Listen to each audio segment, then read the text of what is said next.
Գյորջյան Կասկադ 60 ամիս փուլային վճարում բազմաթիվ առավելություններ։ Այս տարվա հոկտեմբերին 12-ամսյա գնաճը Հայաստանում կազմել է 3.7%, զգալի թանկացել են սուրճը, ձեթե եւ կարագը։ Այս ապրանքախմբերում գների աճը պայմանավորված է եղել համաշխարհային գների աճով։ 2025-ի հոկտեմբերին 2024-ի հոկտեմբերի համեմատ հացի գինը աճել է 3.5%, ալյուրինը 6%-ով։ 2025 թվականի սեպտեմբերի դրությամբ պարտադիր կենսաթոշակային ֆոնդերի ընդամենը ակտիվները կազմել են 1 տրիլիոն 332 միլիարդ 177 միլիոն դրամ։ Մասնավորապես հավասարակշռված ֆոնդերի ակտիվները կազմել են 14 միլիարդ 768 միլիոն դրամ, կայուն եկամտային ֆոնդերինը 10 միլիարդ 530 միլիոն դրամ։ Տվյալները հայտնում էր Կենտրոնական բանկը։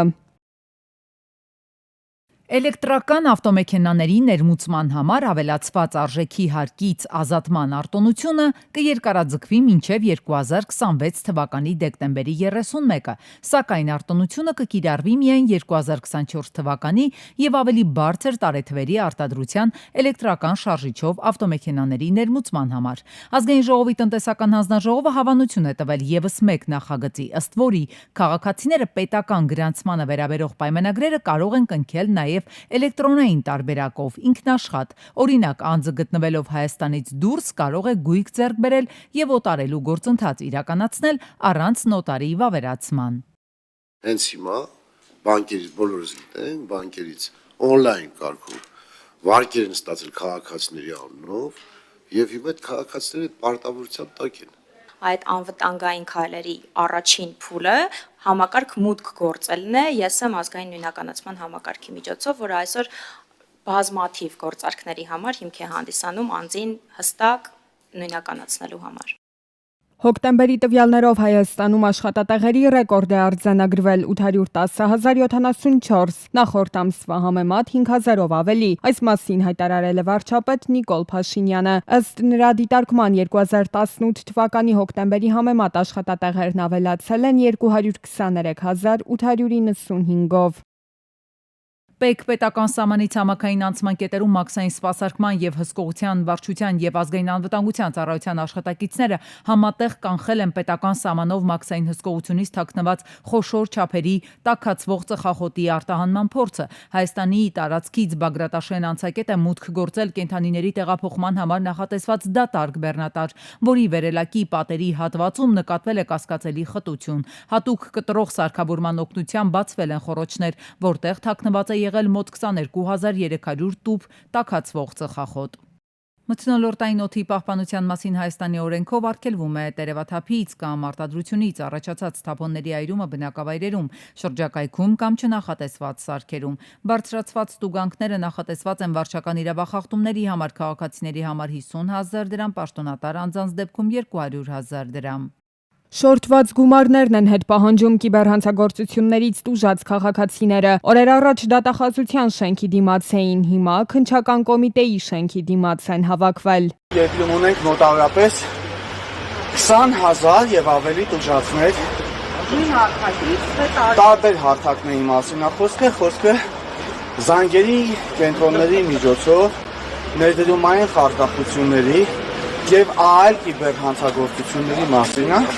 որ այսօր քաղաքացիները հայտնվել են ֆինանսական կազուսի առաջ։ Իդեպ ավելի վաղ ոստիկանությունից հայտնել էին, որ ընդամենը օրեր առաջ կասեցրել են այս տարվա արդեն 4-րդ հանցավոր զանգերի կենտրոնի գործունեությունը։ Ըստ ոստիկանության հաղորդագրության Հայաստանում գործող նմանատիպ հանցավոր կազմակերպությունները փոխկապակցված են այլ պետություններում նույն հանցավոր մեխանիզմը կիրառող հանցավոր այլ կազմակերպությունների հետ, որոնք իրենց հերթին թիրախավորում են մեր հանրապետության քաղաքացիներին։ Եվ այստեղ հայտնաբերված ամեն հանցավոր զանգերի կենտրոնի գործունեությունը կասեցնելը նշանակում է հանցատեսակի կանխարգելում նաև մեր քաղաքացիների համար։ Հորդորում ենք մեր քաղաքացիներին կասկածելի գործունեություն ծավալող կազմակերպություններից աշխատանքի հրավեր ստանալիս լինել առավելագույնս զգոն, քանի որ նման զանգերի կենտրոնների գործունեությանը մասնակցությունը հանգեցնում է քրեական պատասխանատվության։ Իսկ ահա քննչականի դիմաց հավաքված քաղաքացիները պնդում են իրենց բողոքներին համապատասխան ընթացք չի տրվել։ Մենք ասեցինք, որ դուք եք ոստիկանություն, դուք եք պետական օրենքը, որ դուք պիտի զբաղվեք ձեր գործնա, որ պիտի հանցագործությանը բռնեք հանցախմբերին, որ այդ գումարները հետ վերադարձնեք։ Ասեցին, այդքան ժամանակ որ մեկին են հետ վերադարձրել, որ ձերը պիտի հետ վերադարձրել։ Այնուամենայնիվ ակցիայի մասնակիցներն էլ են շեշտում. հանրության կողմից շատ են մեղադրանքները ուղղված հենց իրենց խարդախությունից տուժած քաղաքացիներին, քանի որ կան քաղաքացիներ, ովքեր նման իրավիճակում հայտնվել են երրորդ, երբեմն անգամ չորրորդ անգամ։ 2026 թվականի հունվարի 1-ից 65 տարեկանից բարձր տարիք ունեցողները պետք է որ ֆիքսեն փոփոխություններ իրենց կյանքում։ Պետությունն ամբողջությամբ փոխհատուցելու է նրանց բժշկական սպասարկումը։ Դե պետություն ասելով նկատի ունենք մեզ աշխատող մարդկանց, որոնց աշխատավարձերից պահումներ են կատարելու ապահովագրական ֆոնդը անհրաժեշտ միջոցներով ապահովելու համար։ Կառավարության ներկայացուցիչները հավաստում են, որ փոխհատուցվելու են ոչ միայն շահառու խմբերին անհրաժեշտ բժշկական հետազոտությունները, այլև դեղամիջոցները։ Մենք ոչ թե դեղի ֆիրման ենք ասում ենք, այսինչ բրենդի դեղը, մենք դեղանյութը, որովհետև ասենք օրինակ կա անալգին,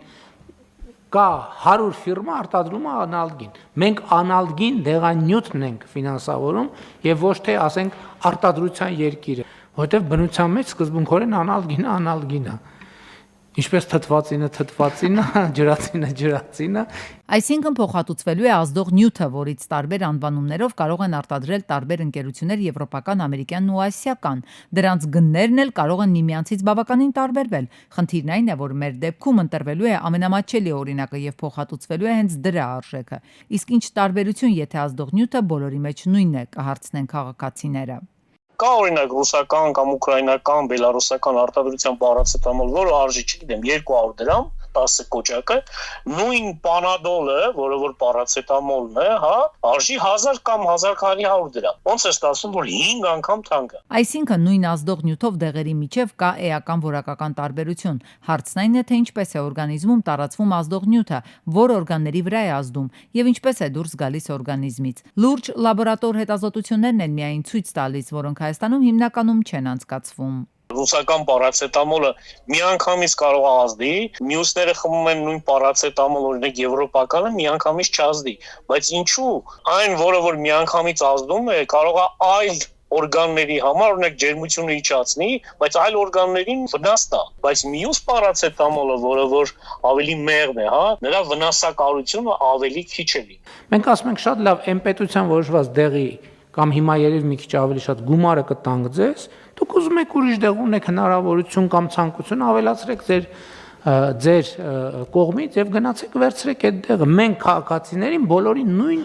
վերաբերմունք ենք ցուցաբերում, ասում ենք մենք այդ դեղի համար տալիս ենք այսքան փող։ Այստեղ մի խնդիր կա եւս, իսկ ինչ են անելու առողջապահության ապահովագրության համակարգի այն շահառուները, որոնց համար նշանակված դեղամիջոցները Հայաստանում չկան, այսինքն կան, բայց լեգալ չեն վաճառվում։ Այսինքն խոսքը ոչ թե դեղի, այլ հենց ազդող նյութի մասին է։ Մեր պետության նման պետությունում պետք է մոտավորապես մի 8000-9000 անվանում դեղորայք լինի։ Բայց Հայաստանում գրանցված է 3500 թե 3600 անվանում դեղորայք։ Մնացածը արդեն սկսում է սև շուկայով։ Ասում եմ հիմա եթե դու նշանակեցիր, այսինքն պետք է պացիենտը գնա, տեղատնից առնի, հետո դրանք փոխհատուցվի, ճիշտ է, հա։ Հիմա ինքը չի կարա տեղատնից այդ դեղը պաշտոնապես առնի, որ դու հետո պետությունն էլ փոխհատուցի էդի։ Այս խնդրի լուծման համար մասնագետները բազմիցս առաջարկներ են արել կառավարությանը, հարցն այն է, որ Հայաստանում դեղերի գրանցման վճարը բավականին բարձր է եւ դեղ ներգրողների համար ոչ ձեռնտու բազմաթիվ նոր դեղամիջոցների գրանցման process-ը կազմակերպելու համար, այնպես որ առողջապահական ապահովագրությունից օգտվողների համար այս խնդիրը շարունակելու է մնալ չլուծված։ Բաքվի բանտում պահվող Վիգեն Էուլջեքչյանի ներկայացուցիչները նամակ են գրել Դոնալդ Թրամփին, խնդրելով միջնորդել, որ նա ազատ արձակի բանտից։ Ավելի վաղ հայտնել էին, որ Էուլջեքչյանի վիճակը բանտում կտրուկ վատացել է։ Նա չի կարողանում քայլել, կարիք ունի անվասայլակի, որը չի տրամադրվում։ Նրան տարել են բժշկի մոտ, բայց նա դեղորայք չի ստանում։ Նա մնում է առանց բժշկական օգնության մարդասիրական տարրական նորմերի խախտմամբ։ Ադրբեջանի քաղաքական իշխանությունը Երևան լուրեր հասցնելուն զուգահեռ թե մեզ հետ այլևս կոնֆլիկտ չունեն, ուղիղ հրահանգներ է իջեցնում Բաքվի դատարաններին։ Ալիևի կաբինետն է ուղիղ կապի մեջ։ Հայգերիների դատական ֆարսը շարունակվում է։ Շոուն զարգացնում են։ Միայն թե մարդու իրավունքների եվրոպական դատարանում հայգերիների շահերի ներկայացուցիչը նկատում է, քանի որ պետնախարար Ռուբեն Վարդանյանի գործն անջատ է 15-ի միասնականից, նիստ կոչվածների պարբերականությունները տարբեր են։ Վերջինը հենց նրա շինծու գործով է եղել, դարձյալ այսպես կոչված վկաներ են ելույթ ունեցել։ Պարզապես Վարդանյանին երբևէ չտեսած նրա մասին չլսած ադրբեջանական լրատվամիջոցներից են տեղեկացել, թե մեղադրյալների շարքում է։ 15-ի գործով դատավարությունը համեմատաբար ավելի արագ է ընթանում Ռուբեն Վարդանյանի դատավարության համեմատ, եթե 15-ի գործով նիստերը որպես կանոն նշանակվում են 2-3 օր մեկ պարբերականությամբ, ապա Ռուբեն Վարդանյանի պարագայում 7-8 օր պարբերականությամբ, եւ սա է բացատրում, թե ինչու 15-ի գործով ապացույցների հետազոտման փուլը ավարտված է, իսկ Ռուբեն Վարդանյանի գործով դեռևս հետազոտվում են ապացույցներ։ Վարդանյանի գործով հաջորդ նիստը ճիշտ նույն հաշվարկով է նշանակել են դեկտեմբերի 1-ին, ընդհանուր առմամբ շուրջ 8 ամսվա ընթացքում հազիվ 5-րդ տասնյակի շեմն են հատում, մինչդեռ 15-ի միասնական գործով անցնող ամիսներին արդեն 100-ից ավելի նիստեր են եղել, ընդ որում այստեղ իրավապաշտպանն ուշադրության է հրավիրում նաև մեկ այլ ժամանակագրության վրա, երբ 15-ի գործով ապացույցների հետազոտման փուլն ավարտեցին, ճառերին անցան միայն 3 օր անց, մինչդեռ դրան նախորդած 2 օրերը աշխատանքային չէին։ Նրա համոզմամբ լրացուցիչ ապացույց է, որ ինչպես ապագա դատավճիռներն, այնպես էլ մեղադրական ճառերը նախապես գրել, պատրաստել են։ Իմ գնահատմամբ այդ տարբերությունը մեծ չի լինելու եւ կարճ ժամանակ անց Ռուբեն Վարդանյանի գործով եւս անցում է կատարվելու ճառերի ներկայացմանը, որտիվ ակներև է, որ առանձնապես այլ նոր ապացույցներ չկան եւ վաղ թե ուշ մեղադրական կողմը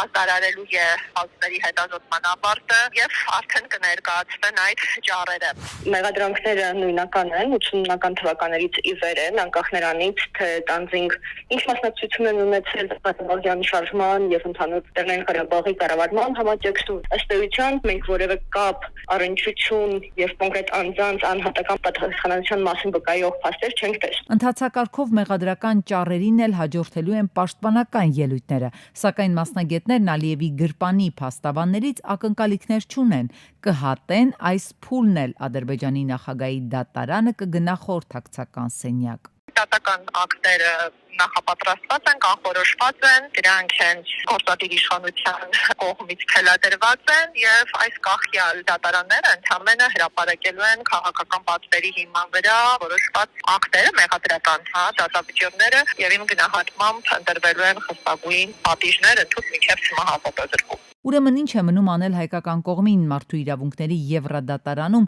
հայգերիների շահերի ներկայացուցիչն այսուհանդերձ համոզված է Բաքուն իրավական արսենալը չի զինաթափել, չի կարողանա, ավելին այսպես այն ընդլայնվում է։ Իրավապաշտպանների միջազգային կազմակերպությունների արձանագրած դատավարական խախտումները պետք է վերազգային ատյաններ հասցնել, ապացուցել մարդու հիմնարար իրավունքների խախտումներով լցված վճիռները լեգիտիմ չեն։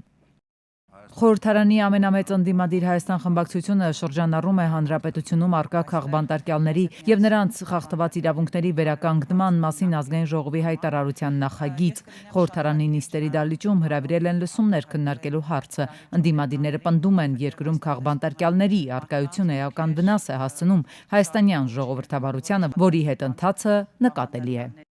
Ժողովրդավարության հետընթացի պայմաններում իհարկե ահագնացել են քաղաքական ճնշումները եւ այս պարագայում մեր տվյալներով 60-ից ավել իսկ իմ գնահատականներով գրեթե 70 անց ենթարկվում է քրեական հետապնդման, բնականաբար քաղաքական դրդապատճառներով, իսկ նրանցից գրեթե 40-ը գտնվում են քրեակատարողական հիմնարկներում։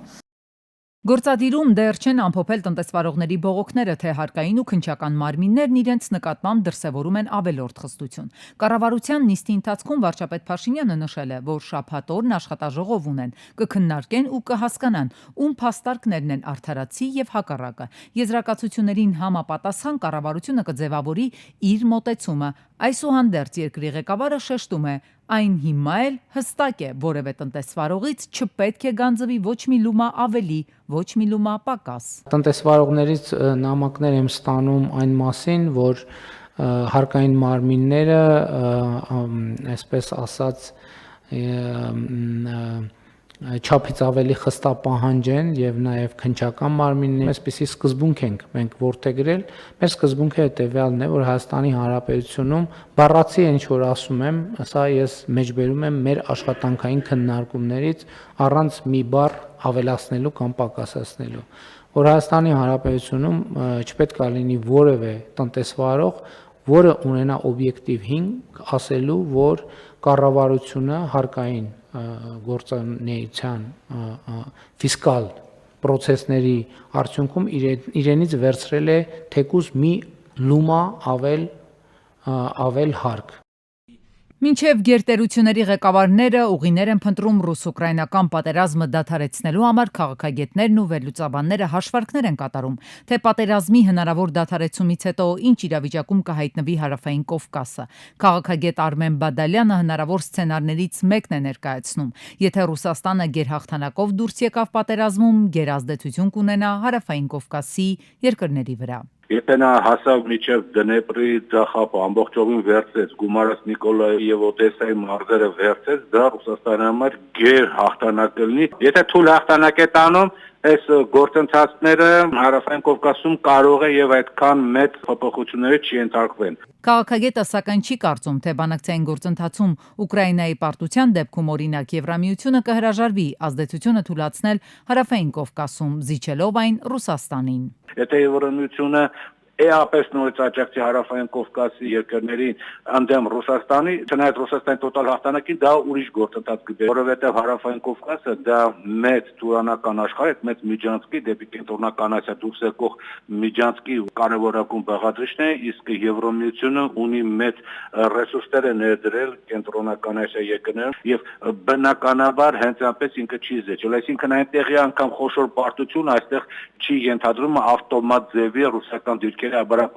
Պատմությունն է ցույց տվել Ռուսաստանի եւ Արևմուտքի առճակատման դեպքում հանգուցալուծումը փոխզիջումային տարբերակն է դառնում։ Մի տարածաշրջանը Ռուսաստանին է բաժին հասնում, կոնֆլիկտային հանգուցալուծումից հետո տարածաշրջանի ինչ որ մի հատված էլ Արևմուտքին։ Հաճախ փոխզիջումը լինում է այն, որ այս տարածաշրջանը քեզ փոխարենը մյուսը մեզ։ Չի բացառվում, որ Արևմուտք օրինակ Ռուսաստանին ինչ որ զիջումների գնա Ուկրաինայի հարցում փոխարենը պահանջի, որ Ռուսաստանը մեկ արմիշտ հրաժարվի օրինակ Հարավային Կովկասի։ Կամ հակառակը, որ Ռուսաստանից տիպի Ուկրաինային իր պահանջներից հրաժարվել, փոխարենը խոստանալով, որ Հարավային Կովկասը ամբողջովին վերադարձնում է Ռուսաստանի ազդեցության կողմից։ Հիմա ըստ քաղաքագետ Բաղդասարյանի պայքարը Հարավային Կովկասում շարունակվում է եւ իրավիճակի փոփոխությունների նախաձեռնությունը Արևմուտքի ձեռքում է։ Միացյալ Նահանգները իր TRIP ծրագրով հավաքական արևմուտքի այդ միջին միջանցքով շատ հստակ, շատ ակտիվ մեծացրել է պայքարը Հարավային Կովկասի համար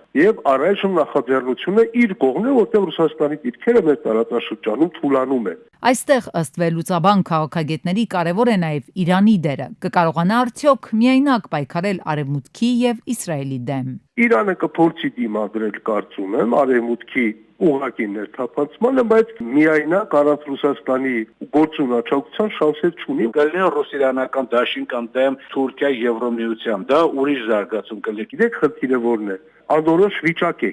Այսինքն Թուրքիան, Ադրբեջանը, տարածաշրջանի այն մյուս խաղացողները սպասում են, թե ինչ տեղի կունենա Ուկրաինայում։ Քաղաքագետ վերլուծաբանները ռուս-ուկրաինական պատերազմի ավարտ թերևս չեն կանխատեսում, այն կշարունակվի եւս մի քանի ամիս, մինչև պատերազմի հանգուցալուծումը ավարտին կմոտենա թեժ մարտերն ավելի են ընդլայնում աշխարհագրությունը, արդյունքում զոհեր ու ավերածություններ։ Ոստիկանությունն ու քննչական կոմիտեն Արաբկիրում բացահայտել են հանցավոր զանգերի կենտրոն, հայտնաբերվել են ներգրավված անձինք, համակարգիչներ ու կարևոր էլեկտրոնային ապացույցներ։ Խումբը համակարգված կերպով հափշտակել է օտարերկրյա քաղաքացիների գումարները, կեղծ հարթակների եւ կրիպտո դրամապանակների միջոցով։ Վարույթը շարունակվում է, իրավապահները համագործակցում են արտասահմանյան գործընկերների հետ։ Քաղաքացիներին հորդորում են զգոն լինել նման աշխատանքի առաջարկների նկատմամբ։ Նոյեմբերի 25-ին Երևան Սևան ճանապարհին բախվել են 42-ամյա Կարլենի Մերսեդեսը եւ 36-ամյա Գեորգի Սուբարուն։ Բախման հետևանքով Սուբարուն դուրս է եկել երթևեկելի գոտուց, բախվել ծառին, 2 հոգի տեղափոխվել է հիվանդանոց։ Վիրավորներին առաջին օգնության են հասել քաղաքացիները, օպերատիվ են գործել փրկարարծառայության Երևանի թիվ 11 հրշեջ փրկարարական ջոկատի փրկարարները, ոստիկանության բարեկային ծառայության Երևան քաղաքի գնդի 2-րդ գումարտակի բարեկները։ տեղեկություններով վիրավորների կյանքի վտանգ չի սպառնում։ Սկզբից դեպքի վայր են ժամանել ներքին գործերի նախարարության, ոստիկանության, բարեկային ծառայության Կոտայքի մարզի գումարտակի բարեկները, գումարտակի հրամանատար Ալբերտ Մարտիրոսյանի գլխավորությամբ, սակայն տեղում պարզվել է, որ վթարը տեղի ունեցել Երևանի վարչական տարածքում, ինչից հետո ժամանել են ներքին գործերի նախարարության, ոստիկանության, բարեկային ծառայության, Երևան քաղաքի գնդի գումարտակներից մեկի բարեկները, գումարտակի հրամանատար Լևոն Բադալյանի եւ գումարտակի հրամանատարի տեղակալ Կարեն Ավետիսյանի գլխավորությամբ։ Նոյեմբերի 24-ին Մարգարավանաձոր ճանապարհին բախվել են Օփելը, Մերսեդեսը եւ Դեուն։ Վերջինը դուրս է եկել երթևեկելի գոտուց հայտնվել քարերի վրա։ Մեկ հոգիովս դեպքի վայրում հավաքվածների անչափահաս է նախ տեղափոխվել է աշտարակ բժշկական կենտրոն, հետո Սուրբ Աստվածամայր բժշկական կենտրոն։ Տեղում էին ոստիկանության, բարեկային ծառայության, Արագածոտնի մարզի գումարտակի առաջին վաշտի բարեկները։ Բժիշկները վիրավորին մինչև հիվանդանոց տեղափոխելը տեղում առաջին բուժօգնությունն են ցուցաբերել։ Նոյեմբերի 24-ին Արմավիր քաղաքի Երևանյան փողոցում բախվել են 33-ամյա Գոռի BMW եւ 54-ամյա Վահանի Լադան։ 54-ամյա Վահանը մարմնական վնասվածքներով տեղափոխվել է Արմավիր բժշկական կենտրոն, ժամանել են ոստիկանության բարեկային ծառայության Արմավիրի մարզի գումարտակի 2-րդ վաշտի առաջին դասակի բարեկները։ Արդեն 2 օր է Վանաձորի Տավրոսի փողոցում դեպի Տարոն 4 թաղամաս տանող միակ ճանապարհին աշխատանքներ են կատարվում։ Ինչ-որ խողովակաշար է անցկացվում, ինչի հետևանքով ճանապարհն ամբողջությամբ փակվել է բոլոր տեսակի մեքենաների համար։ Աշխատանքները Վանաձորի համայնքապետարանն է իրականացնում։ Վարորդներին առաջարկվել է այլընտրանքային 2 ճանապարհ, սակայն երկուսն էլ գերծանրաբեռնված են։ Հաճախ են մթարներ լինում։ Վարորդները պատասխանատուներից հստակ քայլեր են ակնկալում։